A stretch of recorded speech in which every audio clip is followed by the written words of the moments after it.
Как стать свободной личностью? Эволюция и развитие неизменно связаны с движением вперед, с продолжением процесса познания мира и эволюции сознания. Когда это движение заканчивается, то заканчивается и развитие. Человек, который перестал учиться у окружающего мира, познавать его, превращается в никчемного биоробота, обреченного на постоянно повторяющиеся действия, согласно заложенной в него программы в виде определенных стереотипов поведения и исследования установленным догмам.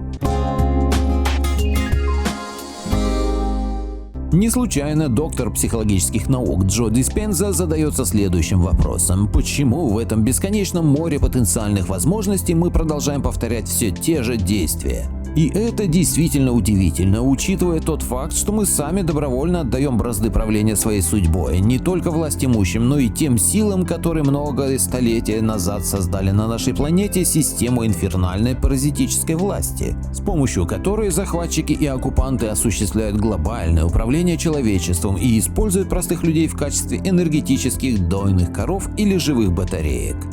Потому и многие общественные взгляды, стереотипы поведения и наши представления об окружающей реальности, научные догмы ориентированы на поддержание этой враждебной человечеству структуры.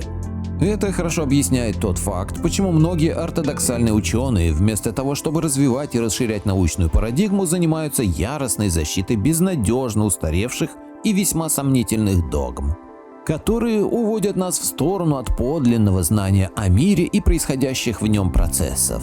Арнс, Чейз и Винсенте в своей книге «Кроличья нора» или «Что мы знаем о себе и Вселенной» пишут по этому поводу следующее. Один из величайших феноменов процесса обретения научного знания заключается в следующем. Завтра может быть доказана ошибочность того, что сегодня считается истинным. Вчерашние теории – суть ступени на бесконечной по высоте лестницы познания.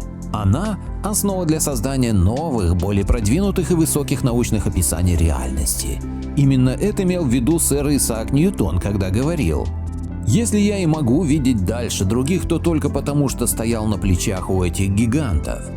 Только когда наука бросает вызов устоявшимся предположениям и истинам, она движется по пути прогресса. А что, если это верно и по отношению к нашей собственной жизни, личному росту и развитию? Это предположение? Нет, это утверждение истины.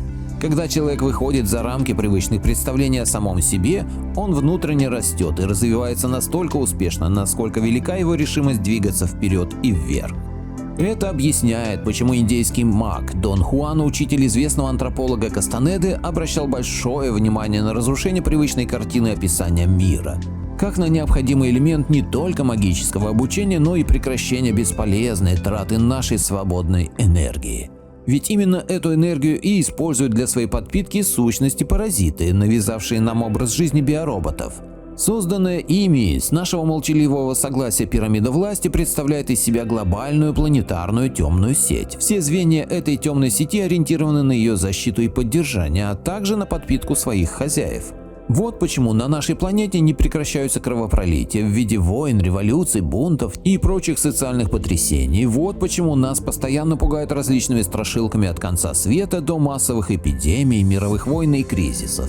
Вот почему новостные ленты и телепередачи переполнены негативом. Для всей этой сети нужна наша негативная энергия.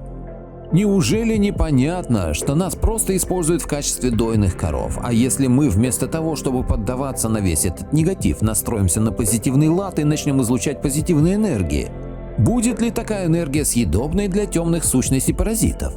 Впрочем, каждый может выбирать, оставаться ли ему по-прежнему чьей-то дойной коровой или использовать свою свободную энергию для конструирования своего будущего, своей судьбы, независимой от воли слуг и пособников сущности паразитов, составляющих основу пирамиды власти. Благодарю всех, кто подписался на мой канал и смотрит мои видео. Ссылка на статью в описании. Поделитесь моим видео в соцсетях с родными, друзьями и знакомыми.